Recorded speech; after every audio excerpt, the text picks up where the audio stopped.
The shuttle arrived without announcement. No ceremony, no escort fleet, just a narrow black transport descending through the upper containment hangar under silent clearance authorization. Ethan Cole watched it through the reinforced observation glass above the intake wing. One hand wrapped around a cup of coffee, the other resting against the railing. Below him, the facility moved through its normal cycle: security rotations, containment checks, shift transitions. Routine continued uninterrupted. That, more than anything else, had triggered the review. The reports had reached the Shalkor Oversight Councils 3 days earlier. Not because of violence, not because containment had failed, because nothing had. The shuttle settled onto the platform with mechanical precision. Its engines cooled in silence. Then the hatch opened. The first figure to emerge was tall, even by Shalkor standards. Long, controlled posture. Layered observer garments, moving with restrained precision. Every movement economical, measured. Senior observer Talrin Vey. Behind him came a second figure, younger, sharper. Her movements carried more tension beneath the control. Junior analyst Serin Kale. Serin's eyes immediately moved toward the lower containment levels, searching, measuring. "She remains active?" she asked. Talrin stepped onto the platform beside her. "According to the reports." Serin studied the facility below. "The reports are the concern." Talrin did not answer immediately, because she was correct. The prisoner was predictable. The humans were not. That was why they were here. A containment breach could be modeled. A hostile response could be modeled. Even psychological collapse followed recognizable progression patterns. Attachment did not. Serin activated the projection tablet attached to her wrist. Human behavioral reports unfolded across the display. Observation logs, interaction summaries, routine assessments. Her expression tightened slightly. "Subject exposure duration exceeds all procedural recommendations," she said. Talrin continued walking. "Humans revised the recommendations. That authority was never granted. They did not request it." The answer lingered between them. Serin's eyes moved across the reports again. Her posture grew more rigid with each line. No sedation requests, no elevated stress indicators, no emergency isolation measures. Instead, conversation logs, behavioral adaptation notes, nutritional accommodation requests. Her gaze stopped on one line, subject displaying increased cooperative response. Serin looked up immediately. That wording should not exist. Talrin remained calm, but his pace slowed slightly. "No," he agreed. "It should not." Below them, beyond layers of reinforced structure and containment systems, Saelith Vorn remained inside her chamber, contained, stable. And somehow, that had become more concerning than if she had tried to escape. The observation room overlooked Containment Wing 3 through a wall of layered glass and suspended tactical displays. Muted lighting kept the space dim enough for the projections to remain clear. Human personnel moved quietly between workstations. No one rushed, no one whispered. The facility carried the same controlled rhythm as the reports. Serin Kyle stood near the center display, holographic footage unfolding around her in overlapping layers. Containment recordings, behavior logs, audio transcripts. Every file reached the same conclusion: stable interaction. Her posture tightened slightly. "That classification should require secondary verification," she said. Talrin Vey remained near the rear observation rail, hands folded behind his back, watching the footage instead of the analysts. "It already received secondary verification," he replied. Serin turned toward him. "By humans?" Talrin gave a faint nod. "Yes." That answer only deepened the problem. The footage shifted. Saelith Vorn appeared within the containment chamber, standing near the glass while Ethan Cole reviewed a tablet beside the console. No visible tension, no elevated containment posture, no emergency personnel on standby. Serin studied Ethan carefully. He remains inside effective influence range. A human technician nearby glanced up briefly at the statement, then returned to work without reacting. Talron noticed that too. Seren expanded the biometric overlay. Heart rate, respiration, stress indicators, all stable. "That is biologically inconsistent," she said quietly. The footage continued. Saelith moved closer to the glass. Ethan looked up, spoke briefly, then returned to his work. No hesitation, no visible defensive response. Seren slowed the recording, ran it again. Saelith's posture changed subtly during the interaction. Micro-adjustments in focus, application attempts, controlled escalation. Seren recognized the pattern immediately. "She is actively applying pressure here," she said. Talron stepped closer to the display. Ethan paused briefly in the footage. A small tightening around the eyes, a slight delay in breathing. Then the reaction passed. The human recovered almost instantly. Seren stared at the biometric readings. That recovery window is impossible. Talron remained silent, watching. The footage continued forward. Ethan resumed speaking normally. Saelith stopped escalating. The interaction stabilized again. Seren looked away from the display for the first time. She adapted to him. The statement unsettled the room more than the footage had. One of the nearby human analysts finally spoke. "Actually," he said calmly, "we think they adapted to each other." Seren turned toward him immediately. The human technician remained seated at his station, reviewing another screen while speaking. No confrontation in his tone, no defensiveness. "That assumption lacks evidence," Seren said. The technician shrugged lightly. "Maybe." He gestured toward the display, but behavior changed on both sides. Seren looked back at the footage. Saelith no longer moved like she had during intake. The shifts were subtle: distance regulation, reduced pressure attempts, longer pauses before response, behavior modification, not forced, chosen. Talron's eyes narrowed slightly. "That should not occur this quickly," Seren said. Talron finally answered. "Perhaps with other species," he said quietly. Seren looked at him. The older observer kept his attention on the footage. "For humans," Talron continued, "adaptation appears to be their default state." The room settled into silence after that. Because every model the Shalkor had built around humanity assumed adaptation was situational, conditional, triggered by pressure. The footage suggested something else entirely. For humans, adaptation might simply be how they moved through the world. And if that was true, then containment itself had been misunderstood from the beginning. The containment chamber remained stable throughout the next observation cycle, environmental systems steady, barrier integrity unchanged, Saelith Vorn seated near the far side of the room, posture calm and composed. Seren Kale stood behind the observation glass beside Ethan Cole. Her attention remained fixed on Saelith, studying, measuring, searching for inconsistency. "She is altering her baseline behavior intentionally," Seren said quietly. Ethan leaned lightly against the console. "Looks that way." Seren glanced toward him. "You speak as though this is positive."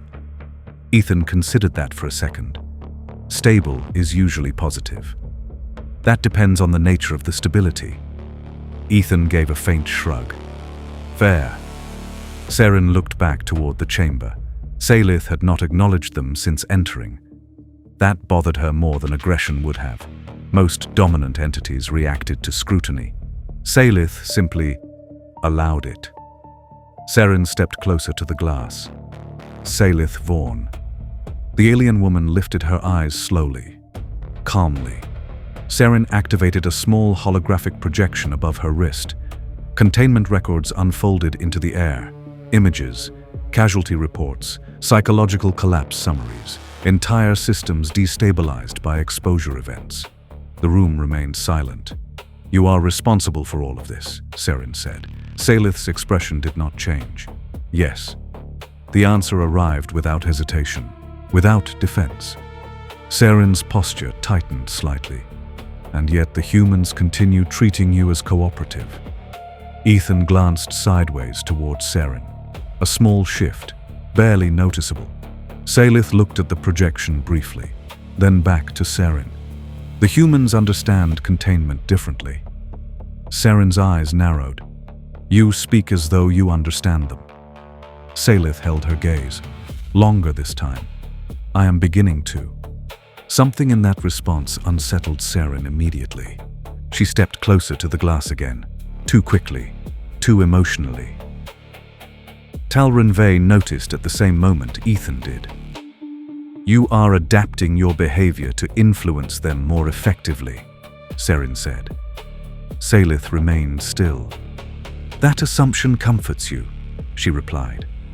Saren's breathing shifted, only slightly. You remain dangerous. Saelith tilted her head a fraction. I have always remained dangerous. The room tightened. Ethan straightened away from the console slowly, not alarmed, attentive. Saren took another step forward. You expect them to lower their guard. Saelith's eyes fixed onto her fully now, focused, precise. You already have. The pressure hit immediately. Saren froze, her posture locked, breathing shortened sharply. The holographic projection flickered as her hand tightened involuntarily. The room's atmosphere shifted with sudden intensity. Human technicians looked up instantly. Containment systems began cycling higher awareness states across nearby displays. Talron moved toward Saren, then stopped, because Ethan hadn't moved yet. Saelith remained seated, completely still. But the pressure radiating from her had changed, focused, compressed. Saren struggled to steady her breathing. Her training held, but barely. Ethan finally stepped forward, one controlled movement. Saelith. The chamber remained tense. Ethan's voice stayed even. She pushed. A small pause. You responded. Saelith's eyes shifted toward him. The pressure didn't disappear, but it paused. Ethan held her gaze calmly. You proved the point. Silence settled heavily across the room. Saren remained rigid near the glass, trying to regain control of her breathing. Saelith studied Ethan carefully. You are not concerned, she said. Ethan shook his head once. I'm paying attention. That answer landed differently. Saelith's focus eased, slowly. The pressure receded from the room in controlled increments. Saren inhaled sharply as the weight finally lifted. No alarms triggered, no containment breach followed. The systems stabilized. Talron watched Ethan closely now, not Saelith, because the human had not reacted like security personnel, or containment staff, or prey. He had responded like someone managing escalation between two people, and somehow, that had worked. The observation wing settled slowly after the incident. Containment systems returned to baseline. Warning indicators faded one by one across the suspended displays. The facility resumed its rhythm almost immediately. That disturbed Talron Vey more than the escalation itself. Human technicians returned to their stations. Reports resumed. Quiet conversation picked back up near the lower terminals. No visible panic remained. Saren Kale stood near the rear wall of the chamber, posture rigid while she regulated her breathing. She had recovered control quickly. By Shalakor standards, remarkably quickly. By human standards, the room barely considered it an incident. Talron watched Ethan Cole through the observation glass for several seconds before speaking. You understood her escalation pattern before it fully developed, he said. Ethan remained near the lower console outside Saelith's chamber, one hand resting against the terminal. Calm, steady. She telegraphed it, Ethan replied. Talron's eyes narrowed slightly. Most species fail to recognize her behavioral shift until exposure is irreversible. Ethan gave a small shrug. Most species probably wait too long to respond. The answer settled heavily in Talron's mind. Not defensive, not proud, just practical.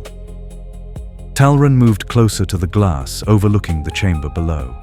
Saelith remained seated inside, composed once again. The pressure event had vanished as quickly as it arrived. "You addressed her directly," Talron said. "Yeah. You did not challenge her authority." Ethan glanced upward briefly. "Wouldn't have helped." Talron studied him carefully now. Most containment cultures relied on dominant structure, authority projection, threat reinforcement, behavior suppression. The humans appeared to use none of them. "You redirected her behavior without escalation," Talron said quietly. Ethan considered that wording. "Not really," he answered. "She already knew where the line was." Talron remained silent. That interpretation carried implications far beyond the chamber below. "You believe she exercised restraint willingly?" Ethan nodded once. "Yeah." That conclusion introduces unacceptable uncertainty. Ethan leaned lightly against the console. "Maybe." A small pause. "But treating every response like manipulation creates problems too." Talron looked back toward Saelith. "She is responsible for catastrophic psychological destabilization across multiple systems." Ethan's expression remained steady. "I read the file. And yet you continue interacting with her as though cooperation is possible." Ethan thought about that for a second. Containment's easier when the subject wants stability too. Talron's eyes fixed on him fully now. That statement represented an entirely different containment philosophy. Not suppression. Alignment. "Your systems assume conflict is permanent," Ethan continued. "Human systems usually assume pressure changes over time." Talron absorbed the distinction carefully. The statement explained more than the reports had. Humans weren't ignoring danger. They were accounting for adaptation as part of the process itself. The chamber below remained still. Saelith seated quietly near the wall, watching, listening. Talron lowered his voice slightly. "You believe continued interaction will alter her future behavior?" Ethan gave a faint shrug. "Already has." Talron looked down towards Saelith again. The reports confirmed it. Reduced aggression attempts, intentional behavioral regulation, cooperative response markers, changes that should have required force, or fear, or conditioning. The humans had achieved them through consistency. That possibility unsettled Talron more than escalation ever could. Because if human psychological adaptation worked both ways, then humanity had developed a containment model the galaxy did not understand. And perhaps worse, one that worked. The chamber lights dimmed slightly as the facility shifted into its lower operational cycle. Not darkness, just softer illumination designed to reduce fatigue during extended observation periods. Most personnel rotated out with the schedule.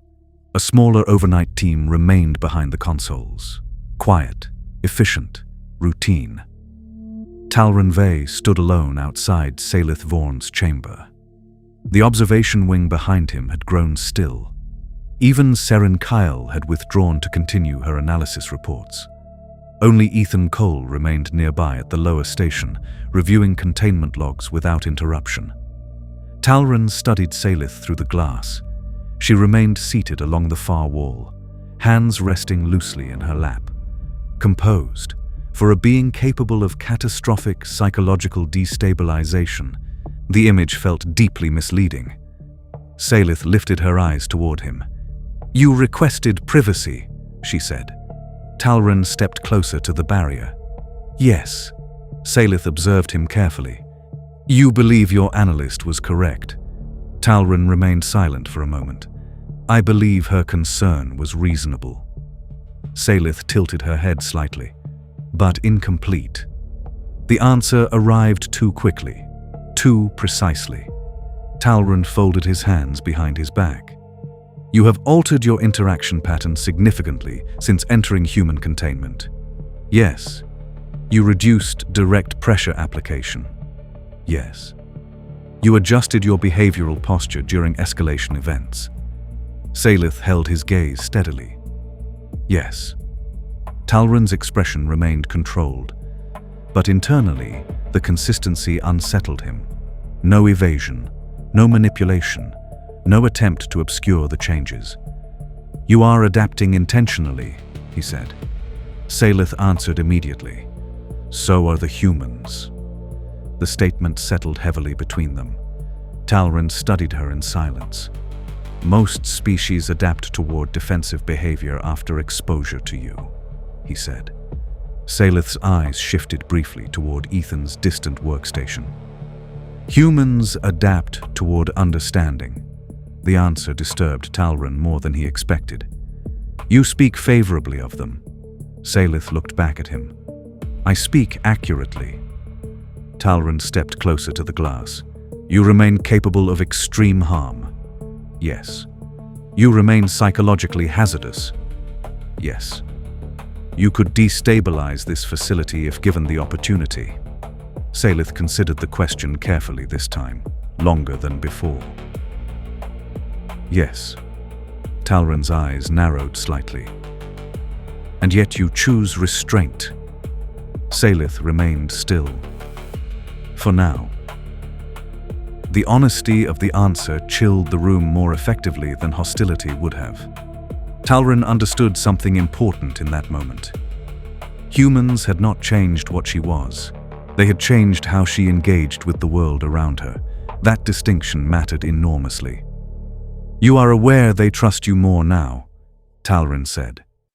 Saelith's expression shifted almost imperceptibly. They trust structure, she replied. A small pause. And consistency. Talrin followed her gaze briefly toward Ethan again. The human male believes continued interaction benefits containment stability. Saelith looked at him fully. He is correct. Talrin studied her carefully. You could exploit that belief. Saelith's eyes held steady. Yes. Again. No hesitation. Talrin felt the weight of the conversation settling deeper now. This was not redemption, not reform, not safety.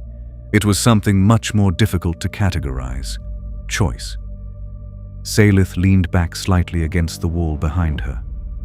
Your civilization approaches containment through opposition, she said quietly. Talrin remained silent. The humans approach it through regulation.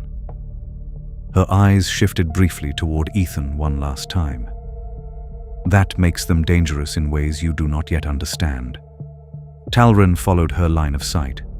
Ethan remained at the console below, drinking coffee, reviewing reports, maintaining routine, completely unaware that the galaxy's most dangerous prisoner had just identified humanity itself as the greater variable. Or perhaps, completely aware.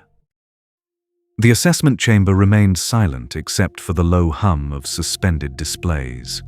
Observation files hovered in layered projections across the room, behavioral charts, containment summaries, psychological analysis reports. Every model reached the same conclusion, then contradicted itself immediately afterward. Sarin Kyle stood near the center terminal reviewing the final draft of the evaluation. Her posture remained controlled, but the certainty she had arrived with was gone. Talrin Vey stood beside the observation glass overlooking the lower containment wing.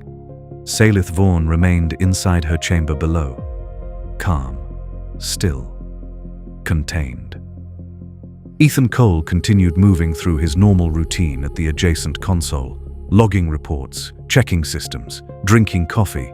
The simplicity of it all had become deeply unsettling. Sarin deactivated one of the floating reports with visible frustration.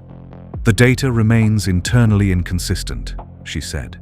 Talrin didn't look away from the chamber below. Explain. Sarin inhaled slowly before continuing. Subject Saelith Vorn remains fully capable of hostile escalation.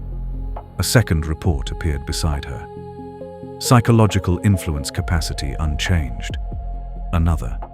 Containment risk classification remains extreme. Talrin gave a faint nod. All expected conclusions. Seren's eyes moved toward the lower chamber. Yes. A pause. However, that word carried the weight of the entire evaluation. Behavioral volatility has decreased by 37% since human containment began. Another display shifted open. Cooperative interaction markers continue increasing. Another. Directed aggression attempts reduced during repeated exposure cycles. Seren lowered the projection slowly. No coercive conditioning methods were employed. The room settled into silence again, because that was the impossible part. No neurological suppression, no fear reinforcement, no invasive regulation systems, just consistency, routine, structure. Talrin finally turned away from the observation glass. The humans altered the environment instead of the subject, he said quietly. Seren looked toward him immediately. That approach should not produce these results. Talrin's expression remained calm, but his voice lowered slightly. And yet, it has. The statement settled heavily across the chamber. Below them, Ethan said something to Saelith beyond the soundproof barrier. Saelith responded. Both returned to stillness afterward. No escalation, no instability, just balance. Seren watched the interaction carefully. They are becoming comfortable with her. Talrin studied the chamber below for several seconds before answering. No, he said quietly. They are becoming familiar with her. That distinction mattered, because familiarity changed behavior. Behavior changed systems, and systems changed civilizations. Seren looked back toward the reports. What recommendation do we submit to the council? Talrin remained silent for a long moment. Then he activated the final assessment file. The classification header appeared across the suspended display. Psychological Containment Review. Subject: Saelith Vorn. Status: stable under human oversight. Seren stared at the wording. That recommendation alone will destabilize multiple oversight councils. Talrin gave a faint nod. Yes. His eyes shifted toward Ethan one final time. The human remained at the console below, entirely unaware that his species had just disrupted centuries of containment doctrine simply by treating a monster like a person. Or perhaps that was exactly why it worked. Talrin finalized the report, then added one final notation beneath the assessment summary. Human psychological adaptation capabilities require immediate further study. A brief pause. Then, the final line appeared beneath it. Human containment methodologies may represent a fundamental evolution in interspecies stability management. Seren read the statement twice, slowly. You believe this change is more than containment, she said quietly. Talrin looked through the glass toward the chamber below, toward Saelith, toward Ethan, toward the impossible balance forming between them. Yes, he answered. I believe this changes the way the galaxy understands humanity.